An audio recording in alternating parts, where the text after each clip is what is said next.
Are you fascinated and terrified by cases of missing people?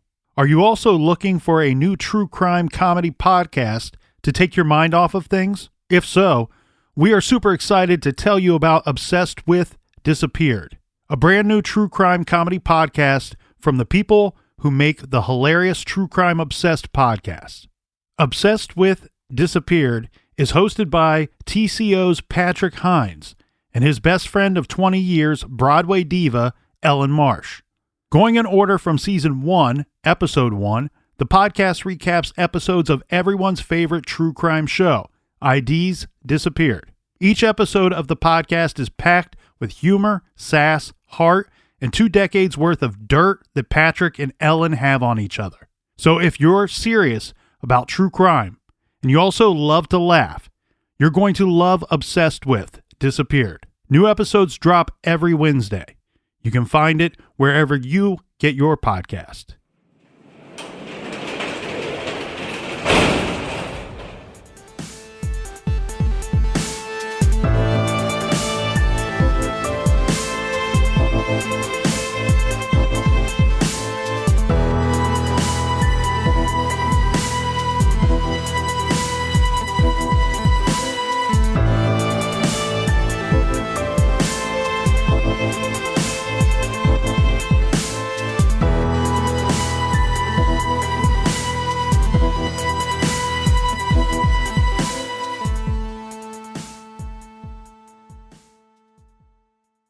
Welcome to True Crime Garage. Wherever you are, whatever you are doing, thanks for listening. I'm your host, Nick, and with me, as always, is a man that is constantly asking me, what if this whole crusade's a charade? He is the captain. I mean, think about it.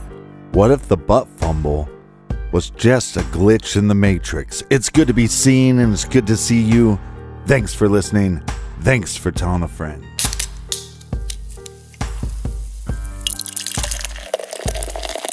Today in the garage fridge, we have Gravel Donuts by the innovative brewers over at Outerbelt. This is a wonderful New England-style I to the P to the A, featuring juicy flavors including pineapple, citrus, and blueberry. It's all the hoppy and none of the bite. And you know what else doesn't bite? Our good garage friends right here. Cheers to Andrea in Harrisburg, Pennsylvania. And a big shout out to Jennifer R. in Ozark, Missouri. Next up, a cheers to Steph and Robbie at Night Shift Brewing. And a big we like your jib to Elaine in Bismarck, North Dakota. And a shout out to my man Joseph in Louisville, Kentucky, who lists True Crime Garage as one of his favorite things. And last but certainly not least, a big thank you to Robert H. in Easton, Pennsylvania. Thank you to everyone who contributed to this week's beer fund. Yeah, BEERUN beer run. If you'd like to donate to the show, go to truecrimegarage.com and click on the donate button. And that is, as they say, Captain, enough of the business. Everybody gather around, grab a chair, grab a beer. Let's talk some true crime.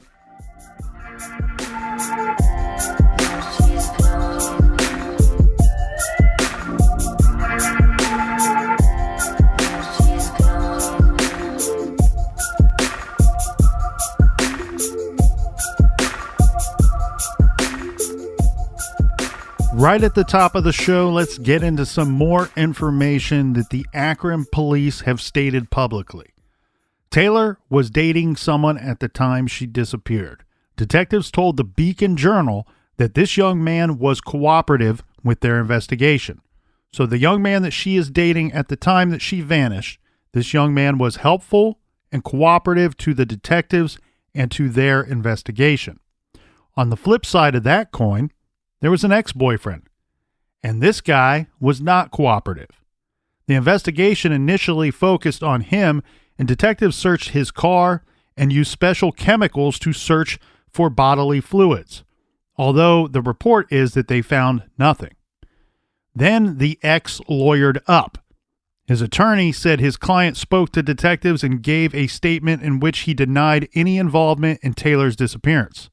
Lieutenant Rick Edwards of the Akron PD told News Channel 5 that police were continuing to try to obtain information from this man.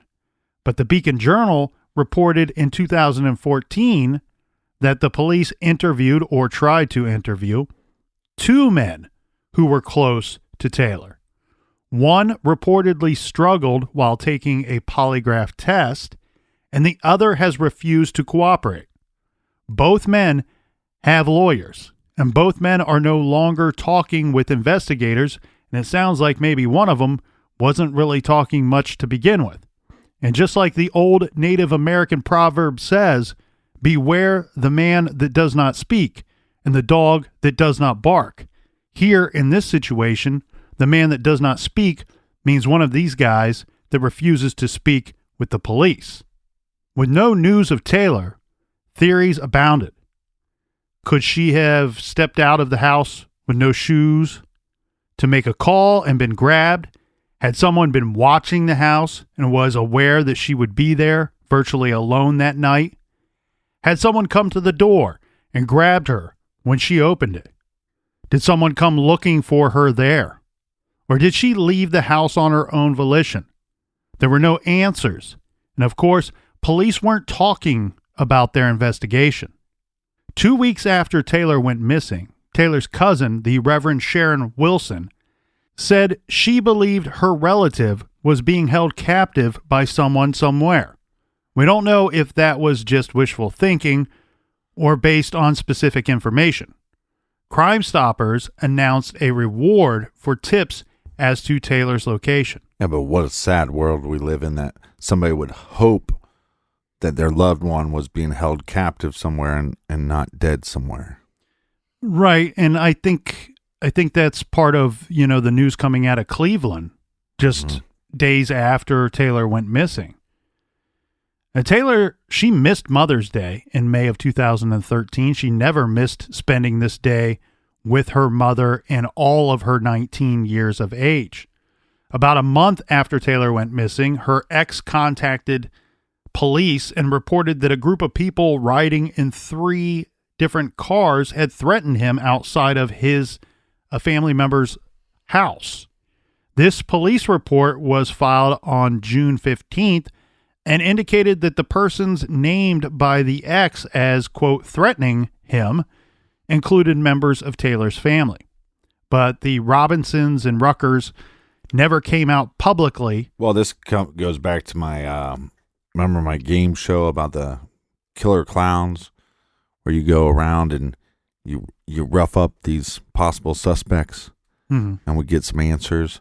I think that's probably what was happening on some level, that they've talked to police. Police have then tried to reach out to these ex-boyfriends or people that are connected, and they're not talking, or there's some confusion about the polygraph, and you hear these rumors. At some point, you're like, well, let me talk to him, because maybe I could get him talking. So I think that's probably what it was. Well, I don't know what happened, but what I wanted to make sure that I pointed out, in all of these years and all the opportunities that the Robinson Rucker family has had, they've been nice enough to not name these individuals publicly. Right. Or accuse these individuals, mention them by name. So I think there should be something said for their character for choosing to not do that, because they very well could have. Right. In August of 2013, the family received tips. This is, quote, from people who knew what was going on with Taylor. These tips are that Taylor had been the victim of foul play, and searchers should be looking in a heavily wooded area around First Energy Substation in the 700 block of West Thornton Street in West Akron. Some pants and a sheet were found in this area. They followed up on this anonymous tip, or I guess it's not anonymous, but this weird tip that comes in. But it was determined that they likely came from a nearby homeless encampment. They didn't belong to Taylor, and there was no sign of Taylor at this location. But on September 9th, 2013, 4 months after Taylor vanished from the home where she was working, her family's worst fears came true. 2 hikers, and some stories say they were joggers, were enjoying some outdoor time in the Cuyahoga Valley National Park. This is a massive federal recreation area north of Akron. They came across a recognizably human jawbone. And nearby, they found the rest of a skull. The hikers reported this to the National Park Service. There is a ranger station about 2 miles down Riverview Road. The FBI evidence response team arrived on site and began gathering evidence in the woods. Early reports were just that human remains were found, and the body was so decomposed as to they couldn't distinguish whether what they were looking at was male or female. Mm-hmm. And the tattered remnants of what appeared to be some type of clothing was found, and they believed this to be a bra. Now, although initially police believed that the body was too decomposed to be Taylor, okay, so she's missing for just 4 months by this time, and I say just 4 months, but that's in regards to the remains that were found. They're saying, we don't think that Taylor was gone long enough for this to be her. Right. But dental records quickly confirmed that the body was that of Taylor Robinson. No weapon was found at this scene. And we should also state that not all of the remains were found. This is a 4-month difference from the time of the disappearance to when she's found. And we know that scavengers and things like that in the area can compromise this scene. Let's talk about where Taylor was discovered. Although the remains were within Cuyahoga Valley National Park, they weren't located in the middle of miles of dense forest. In fact, the bones were found in what is reported to be the Valley picnic area off of Riverview Road in Boston Township. They were found, kind of in the woods, but not deep back in the woods. Mm-hmm. This is one of the 23 townships in Summit County, located between Akron and Cleveland. Only about 1,300 people reside in this town. The majority of the land appears to be part of that park. The picnic area is on the western side of the portion of Riverview Road that connects Everett, which is where the Everett Ranger Station is that we pointed out, and Peninsula. It lies about 1 mile south of Route 303. The picnic area is basically a visible patch of open space on Google Maps amidst miles and miles of heavily forested land. It lies about 150 feet off of Riverview Road, accessible by a small access road that appears to be unpaved. The upshot is that this small picnic area is not somewhere that someone looking to hide a body would stumble upon. They would almost certainly have to have been there before. Quote, we're not talking about a distance where someone gets on the highway and jumps off, end quote. This is from Akron PD Detective Gary Shady. He goes on to say that this was a pretty long ride. The location of her remains was more than 15 miles away from the point where Taylor was last seen. Taylor's remains were found to the north of this picnic area just off of a hiking trail in what the Beacon Journal described as a thicket of woods. The area is sloped and heavily covered with trees and vegetation. The hikers had stumbled on the bones when they ventured off the trail. Besides the bra, no other remnants of clothing or other items were found, according to that newspaper. Bones were found for several days of searching scattered around a wide area. And as said, Taylor was identified by the Summit County Medical Examiner via dental records on September 11th. Her bones were then sent to an anthropologist at Mercyhurst University in Pennsylvania to try to determine the cause of death. This means that whatever happened to Taylor was not immediately apparent from her skeletal remains. Chief Ranger Chris Ryan said, quote, at this point, we do not know how the remains ended up to be there, whether or not they were dropped off there or even if there was a potential homicide there, we don't know. And indeed, Captain Daniel Zampelli of the Akron PD said that on September 12th, quote, "It's too early to rule as a homicide." He said the case was being investigated as a suspicious death. The FBI returned to the picnic area where Taylor was found for several days that week, continuing to locate bones and additional evidence that spokespeople would not discuss. Well, I want to stop you here and I don't want to spend too much time on a soapbox, but we've had a couple cases lately of these suspicious deaths, and you have law enforcement that comes out initially and says, we don't want to rule it anything. We don't want to rule it a homicide. We don't want to rule it this. And I've been seeing that law enforcement and the detectives have been getting a lot of kickback for that in these cases that have been hitting the news lately. I think it's just the responsible thing to do. Like, if you don't have the evidence to rule it one way or the other, why would you come out and make those statements to the public? Well, yeah. I mean, their whole job is in determining and labeling things is based off of evidence. Well, and their job is to label something or call something not what it is based off of evidence that does not exist is incredibly irresponsible. And in fact, you're not doing your job. I mean, right. Their job is to get it right, you should be reprimanded for doing so. Right. Their job is to get it right, not to get it as quickly as possible. Yeah, they're not the media. They're enforcing the laws. Well, wait, hold on. The media's job isn't to be as quick as possible. Their job is to get it right as well. We hope so. Right. But it doesn't appear that Never. Seems to be their top priority. Now, in January of this year, Captain, the garage received an email. We receive dozens and dozens of emails every week, but this one stood out. The email was from a longtime friend of the show, Rachel, who works up in northern Ohio. She has worked with someone, and they thought that they could get some help from True Crime Garage.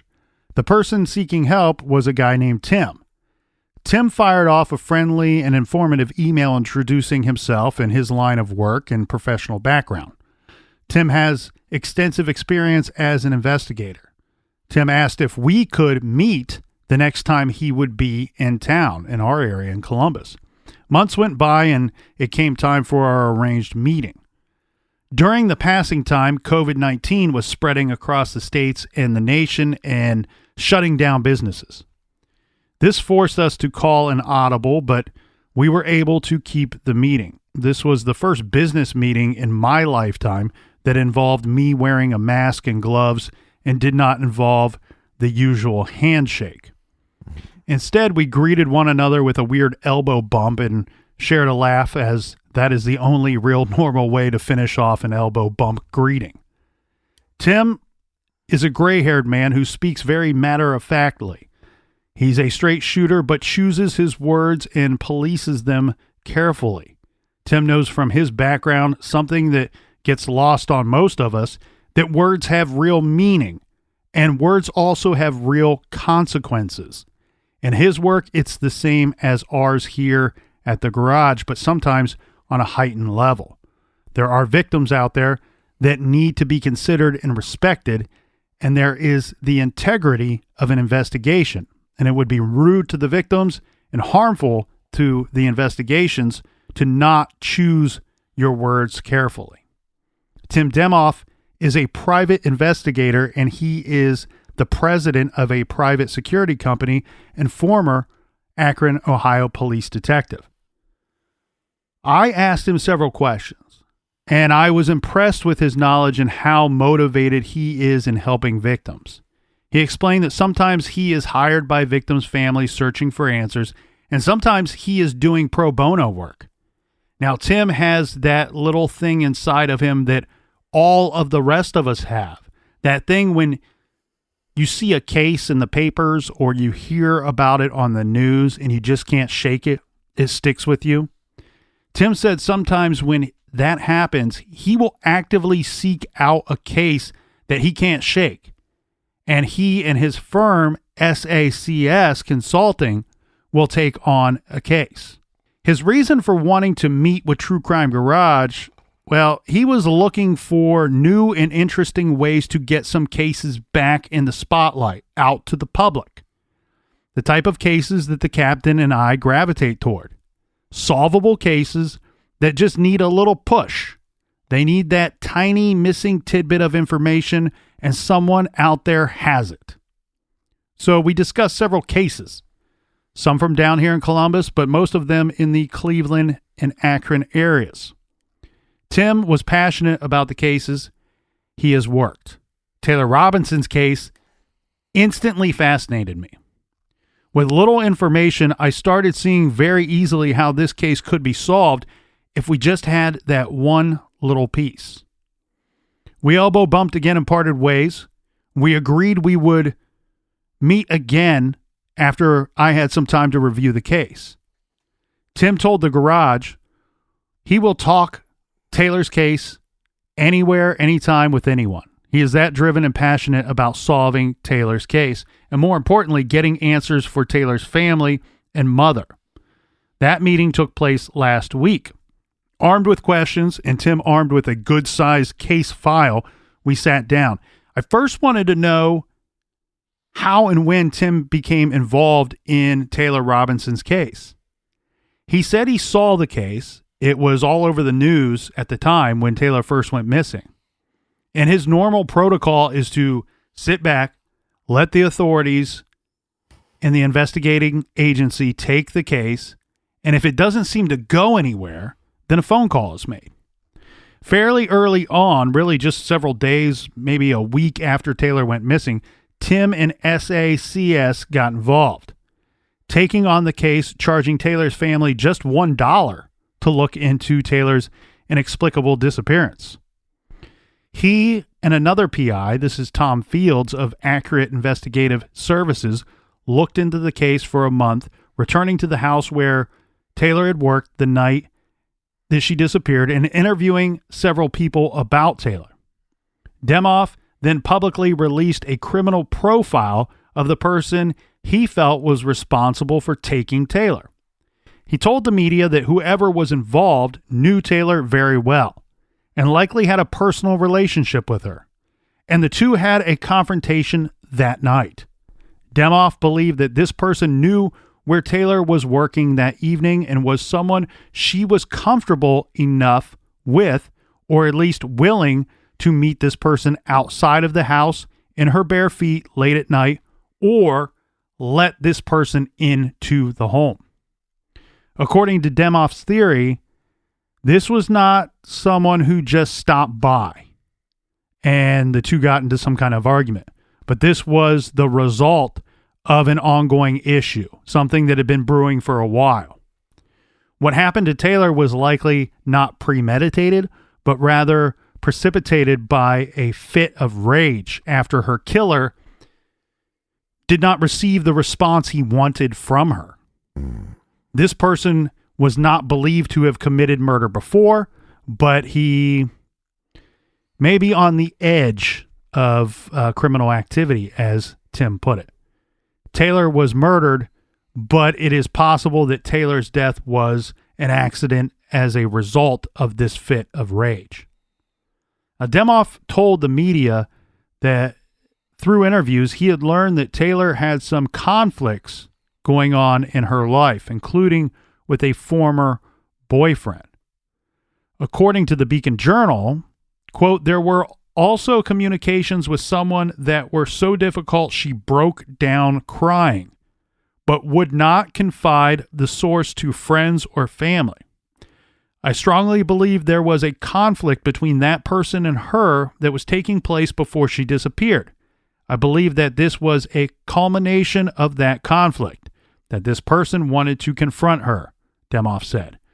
Further, Demoff theorized that several people, this is where we can help, Captain, several people know what happened to Taylor, and it was possible that more than one person was involved.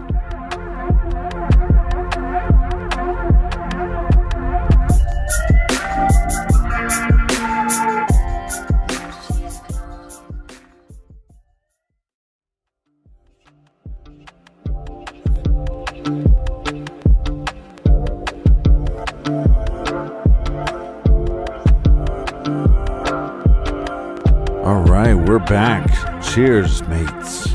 Back and better than ever. Back and Better than before the break. If you're a new listener to the show and you're just checking us out for the first time or this week for the first time, we want to apologize. And you're looking at your phone or your device and you're going, hey, these guys are great, but they only got about 40 episodes available. That's because all of the episodes older than that are available for free if you download the Stitcher app. 400 and some episodes available, and almost 100 episodes available of Off the Record, our Stitcher Premium show. That's a lot of garage goodness right there, Captain. Mm-hmm. So let's discuss the cause of death, because now we've found the remains, but it's not too hard to figure out with the amount of time that took place between the disappearance and when they are finding the remains that a cause of death is going to be difficult to determine based off of the level of decomposition. Right. And for a while, I've seen this reported a few different ways. One states that the cause of death, Taylor's cause of death, has never been released. There is an ABC 5 News story out of Cleveland that reported that the Summit County Medical Examiner was not able to determine how Taylor died. And often when you're finding remains that are just skeletal remains, well, unless there's obvious damage to those bones or to the skull, you're not able to determine, in fact, how the victim did die. Right. But you do know that it's probably a homicide because, well, if we can believe that her gone missing is suspicious, and then her remains are found 15 or so miles away, out in a place where she didn't end up on her own, then we're probably looking at a homicide here. And that's just how they've been treating this case ever since she's been found. And the sad part of it, too, is we have her family. Carmela Robinson has said publicly she does not want to know how her daughter was killed. Now, Taylor's mom and stepdad spoke to the public outside of their home on September 11th after receiving the dreaded confirmation that Taylor had been found. Carmela thanked the hikers for having the courage to report their discovery, saying, quote, "You brought our baby home. Taylor isn't a lost child anymore," end quote. She seemed to intimate that Taylor had been taken by someone whose motive was something other than murder. Quote, "I just don't understand why you felt you had to hurt her," Carmela said. "You could have just given her back. You could have just brought her home. Just let her go." Yeah. I wonder what that means. Well, I think it means, again, she knows more about this crime than what's been reported and released publicly. And so does Tim Demoff, the private investigator. And after Taylor was found, he made some public statements that were interesting. He said that he remained committed to solving the case and, quote, "this would not have been done by a stranger." And per Fox 8 News, he said, "We know for a fact in the weeks leading up to her disappearance, she was having disagreements with certain people." According to the Beacon Journal, Demoff said that 2 people would have been required to move Taylor's body and speculated a struggle in the house preceded her death. This is intriguing because we've heard nothing in the media about any kind of altercation or attack in the home, even though those were our suspicions. And reports were that there was no forced entry. Mm-hmm. Well, I mean, why are they saying that it would take 2 individuals to move her? I mean, she's 5'3", maybe weighs 150 pounds. So I don't understand why they're saying 2 people would have to be involved in moving because she was so far away from like the road. Well, that would be correct. They're not saying that it would be impossible for one person to move her. Mm-hmm. They're just taking a look at the landscape and a look at the route from where she went missing to where her remains were found and going through the logistics of moving the victim along the way. Right. Yeah. You would need 2 people to do this. That's what all probability points to. Well, it makes you curious what the motive is. I mean, again, they got to hold back certain things because that's the way they're going to get more information and then connect the dots, and that's how they can bring a case against somebody. But it makes you wonder as a listener, Well, what would two people have to argue with her about? And you wonder on some level, is this a past relationship?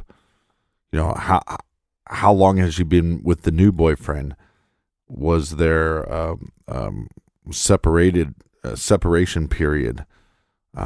Was she possibly even pregnant? So let's really get into this, because there's a really good working theory on this case, and I believe that it is absolutely spot on. And we are going to be calling on the public for their help. We're going to be doing that, so I want to be clear about something. We are not specifically stating that the most recent ex-boyfriend is the prime suspect. Okay? We are saying that an ex-boyfriend. Yeah, she had several ex-boyfriends. She's 19 years old. One of her ex-boyfriends is considered to be the prime suspect. And in fact, there are two that it has basically been narrowed down to. Mm-hmm. Tim Demoff and his group started with about 6 suspects that they liked, and over the years, they've narrowed it down to 2. Then we have the police. They're conducting a separate investigation, but it looks like both of these agencies share the same thought. Well, yeah, or the evidence is pointing into the same direction. And I think that's what we have here. So without getting some of the things, the specifics, I cannot get into. I've been sworn to secrecy, as they say. But there is evidence that says that something happened inside that house. Whatever happened to Taylor took place inside that house. Mm-hmm. What they believe is, again, we have her phone's never been recovered, but they have her phone records, and they went through those very, very with a detailed investigation. Mm-hmm. Fine-tooth comb. There you go. And they've confirmed that every person that she was interacting with via that phone and those phone records were people that she knew.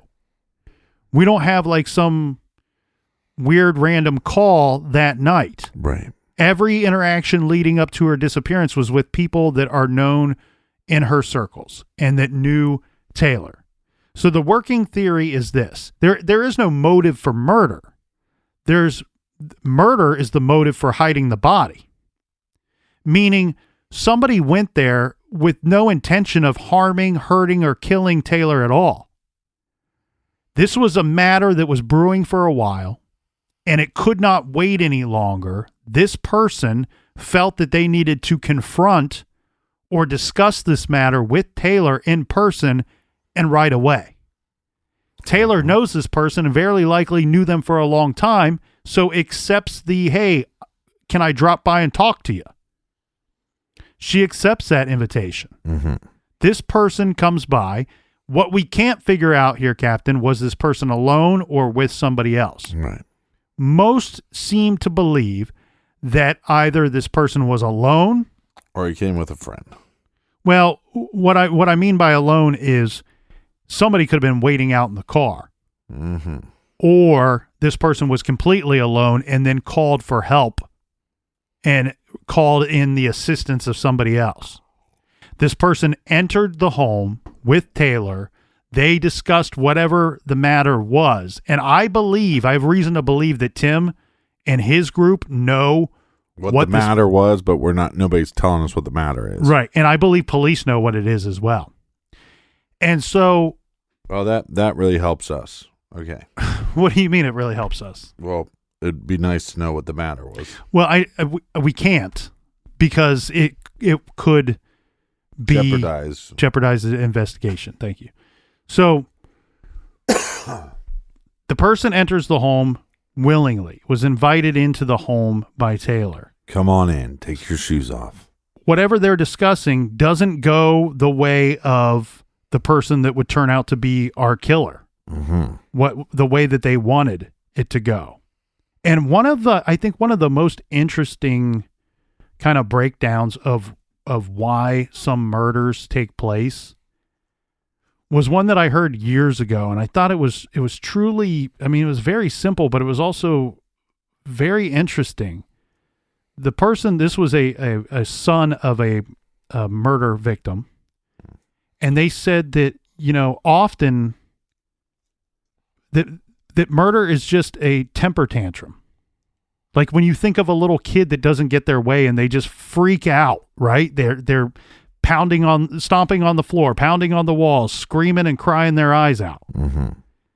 And you look at the kid and you go, what happened? Oh, so-and-so took away his toy. So-and-so is putting him in timeout. Whatever is happening, this kid does not want it to happen. And so they are throwing a fit. Right. And murder sometimes, unfortunately, is just a person that cannot handle a situation, does not know how to deal or cope with normal human being things, and throws a temper tantrum. Murder is, in fact, the biggest temper tantrum you could throw.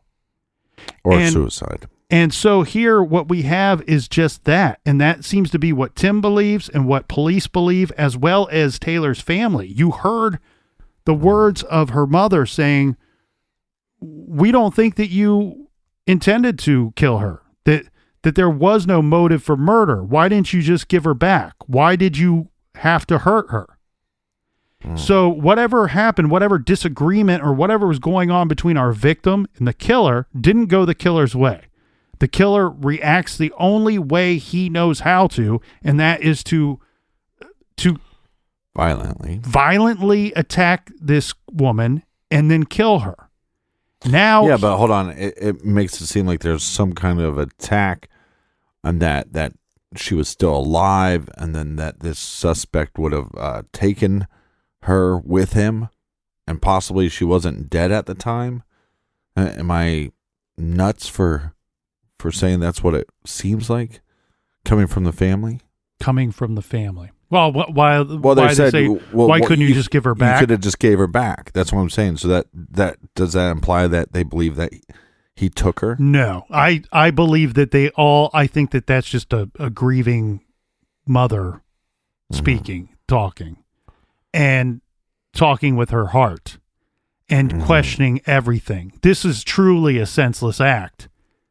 And there's just no way to handle this, to deal with this. So there's a lot of things that indicate that she was killed in that home and then needed to be moved. And where our profile goes is one of these two individuals that they've narrowed it down to has a link to the area where Taylor's body was found. The park. Correct. The thought being that, look, when something bad happens, when you find yourself in a state of panic and in a situation where you feel like you have to do something to get yourself out of hot water, hot tub, you lose the ability to think far and wide. You narrow your focus and you very quickly go to what you know.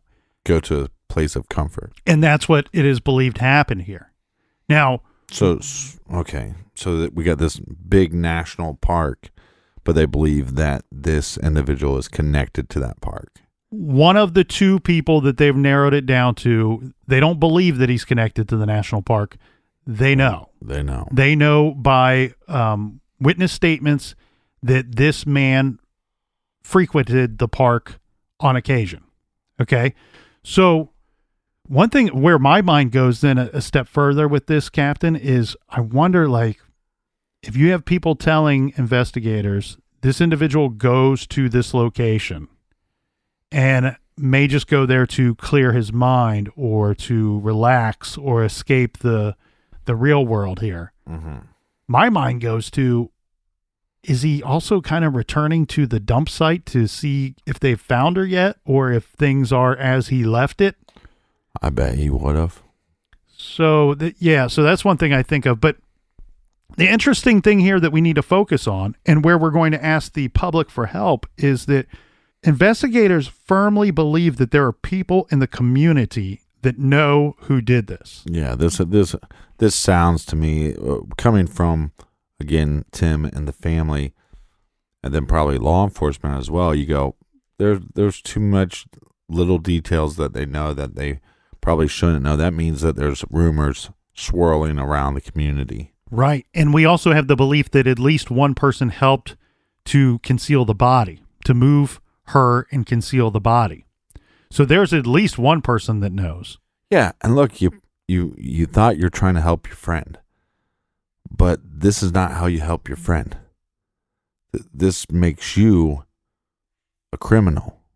This makes you moving the body with your friend. That makes you a bad dude. And the only way to right that wrong is for you to come forward and say what you did. And a lot of times, if you just were the one to help move the body, law enforcement will work out a deal with you. But if you don't come forward, they're not going to work out nothing with you. And this guy that you helped, he will turn on you. Well, and the things that I can say, when we talk about having narrowed it down to 2 suspects, our killer's still in that immediate area. He still lives there. Yeah. And he's not married. He would have roughly been about Taylor's age when this went down. So now we're talking about somebody who is, 7 years later would be in their late 20s. Yeah. This is somebody that cannot cope, cannot handle normal adult situations as seen by his actions on that night back in May of 2013. There's probably signs of this. Yes, this person would be, to those who know him best, he has shown signs of intimidation and violence towards those that know him best. Yeah. And he will always be capable of doing this again, given a situation that he cannot handle. This was a knee-jerk reaction, and I guarantee you he's learned very little from that knee-jerk reaction. Meaning, for anybody out there that could end up in a relationship with this guy at some point, or end up married, or the mother of his children, this type of person needs worked on, needs consequences, cannot be raising children, cannot be... No, he needs to be locked up. Cannot be in a relationship with a woman. Mm-hmm. And that's the scary thing here. The other thing, too, that's really hindered the investigation... Look, we got one person that very likely helped this individual move the body. What we also have is that we have people that are lying for this individual. There are family members who have provided a false alibi for this person. Yeah, and you know what that makes them? Just as guilty as him. A shit turd is what that makes them. Well, shit turd. Yeah, and the thing is, too, you can't... And look, and if people don't come forward and they don't talk, fine, I hope you all go down for trying to cover up this individual's actions. Mm-hmm. Mm-hmm. You know, come forward. I mean, this was a young, beautiful, talented, smart, beautiful girl, right? And it's just, and look, going to school, working multiple jobs, for what? You know, guy can't handle himself, couldn't handle not getting in his way. Mm-hmm. So you murder somebody? Mm-hmm. That person needs to be locked up. I don't care if that's your family member or not. You know, pathetic. Well, and even in 2018, the frustrated family of our victim spoke to the media, and Carmela acknowledged that police had told her that they have persons of interest and know that certain persons had lied to police in their interviews and statements. Again, that's going back to lock them up. The false alibis. You lying to police, lock you up. Well, send in the killer clowns. Late last year, Captain, in 2019, an article on Fox 8's website said that authorities... in regards to authorities, police and the family's PI are seeking fresh leads on Taylor's now cold case.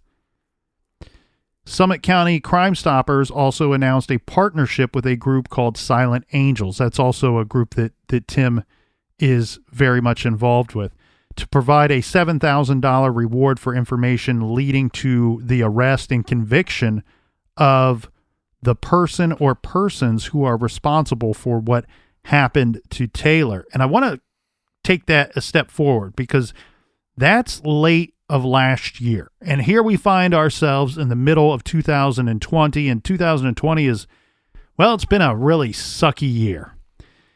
And yeah, well, like I told you, like I told you a couple of weeks ago, the two smartest people on the planet left.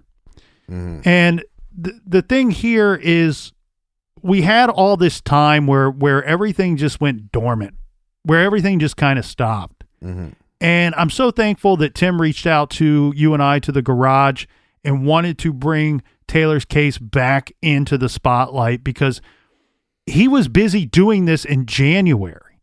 He was starting to ramp up this investigate, not just the investigation, but the reaching out to the public for help back in January, and then everything stopped. Everything shut down. And so picking up where they left off in 2019 will not happen until the late summer of 2020.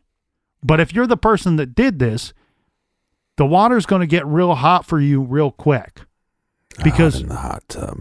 They're going to be putting up billboards seeking information in Taylor Robinson's case. They're going to increase the reward money for information in Taylor Robinson's case. Well, our listeners right now are going to be sharing it on social media. That's right. So all your friends can see as well. So it's very interesting, and I feel good knowing that there are people like Tim, knowing that there are good folks in the detectives at the Akron PD that are passionate about this case, and they're not going to just let it remain cold. Well, this is very solvable if somebody comes forward and does the right thing. And the Robinson family is to be commended for their activism in keeping Taylor's case in the public eye. They received significant support from the mayor and other community leaders and the local media that kept Taylor's story front and center. Taylor's stepfather, who never tired of his efforts to find Taylor, lost his own 17-year-old son in a shooting in 2006. Hopefully, he and Carmela will eventually see the killer of Taylor brought to justice. Carmela has said of her beloved daughter, quote, "She wasn't a child who deserved to have her body end up in a park," end quote. No one's daughter is, but Taylor seemed particularly undeserving of her fate.